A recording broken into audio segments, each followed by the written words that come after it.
impact, as you mentioned, on families in Australia of that era because of our small population at the time. I mean, the population was less than 5 million, around Melbourne's population, as you said, and the number...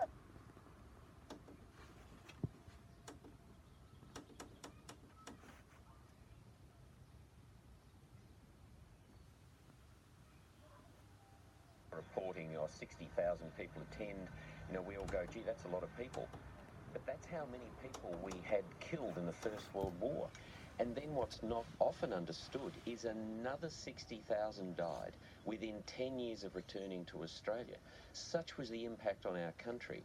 And today at the War Memorial, the commemorative address, we've asked our Belgian-born Australian Finance Minister, Matthias Cormann, to deliver the commemorative address because it's the 100th anniversary of the Battle of Passchendaele, in which 35 Australians were killed for every metre of ground that was taken, 38,000 casualties in just 8 weeks. And there's a painting that we have here at the Australian War Memorial. It's called The Menin Gate at Midnight, a beautiful painting done by William Longstaff of that stone arch over the medieval wall around the town of Ypres, into which is inscribed the names of 55,000 dead missing, including more than 6,000 of our Australians. And when it came to Australia in 1928, 1 million people went and saw the painting. They clogged the roads and streets of Melbourne and Sydney, the regional towns, because that was the closest they would ever get to the dead husband, son, father. That's the impact.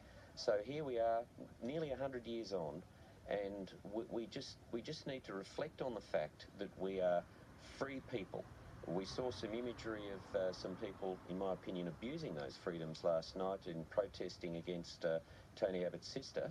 And I'd like to see some of those people today come to some of our ceremonies and reflect on the fact that they've got that freedom because of the men and women who paid for it we remember here today. And Dr. Nelson, tell us more about the Australian War Memorial. Your innovations there have proved very effective with the names projected onto the wall and the last post ceremony played each day. Yeah, look, this is very important, Greg. What's happening is people, young people especially, are moving beyond the headlines, the broad brushstrokes, the mythology and the popular imagery of our history. And the power of it is in the stories of the individuals.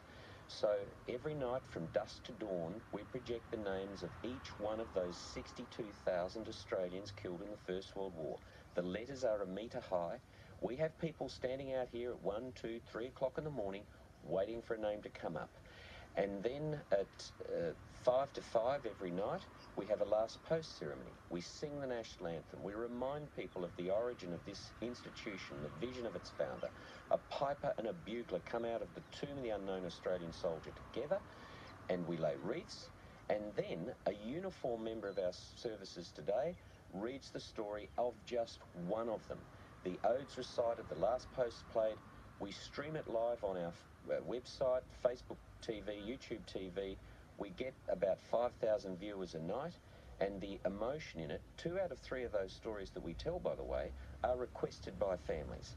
And I've said to some of the Afghanistan families, we've got 42 Australian men on that Afghanistan roll of honour, I've said to them, as emotional and moving and raw as their own grief is, believe it or not, some of these First World War stories, the families are no less emotional. Yeah, I can imagine. Dr. Nelson, on the front page of the Daily Telegraph, it talks about education versus revamping the ANZAC.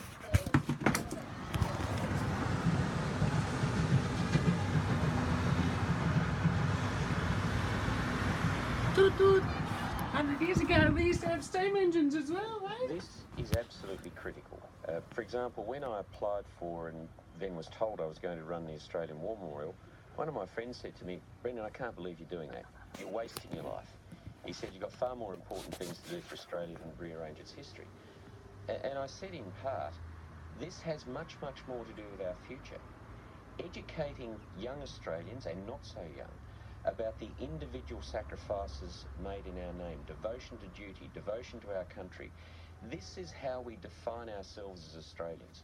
We are defined much less by our constitution than we are by our values and our beliefs, the way we relate to one another, how we see our place in the world, our triumphs and our failures, our heroes and our villains, and the way we faced adversity.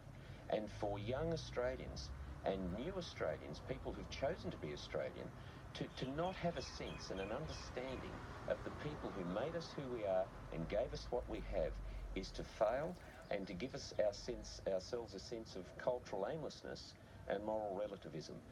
This paradox of this place, as I say to young people, it's not about war. Today is not about war. It's about love and friendship. Love for friends, love between friends, love of family, love of our country, and it's honouring men and women whose lives are devoted not to themselves but to us and their last moments to one another. This place says to all Australians, and teaching young Australians, whether it's in year 12 or earlier years, is absolutely essential. A life of value, whatever you do, is one spent in the service of others. That's the legacy. That is such a good point to raise, Dr. Brendan Nelson. As someone who grew up in a military family, that is absolutely spot on, particularly more so that we think of those who are currently serving now as well. Look, absolutely essential. Look, we're all busy. The Sky viewers are busy. We've got lots of things to do. And no one's telling us to think all the time about our men and women in uniform that are serving both here and overseas. But there's close to 3,000 Australians overseas. Some of them are in northern Iraq and Syria. They're fighting serious terrorism, trying to protect us and defend our values and freedoms. But we've got Australians all throughout the world, in our region, peacekeeping operations. Our heroic SAS and commandos are doing extraordinary things that we don't hear a lot about, but doing a lot of things to protect us in ways that we don't understand.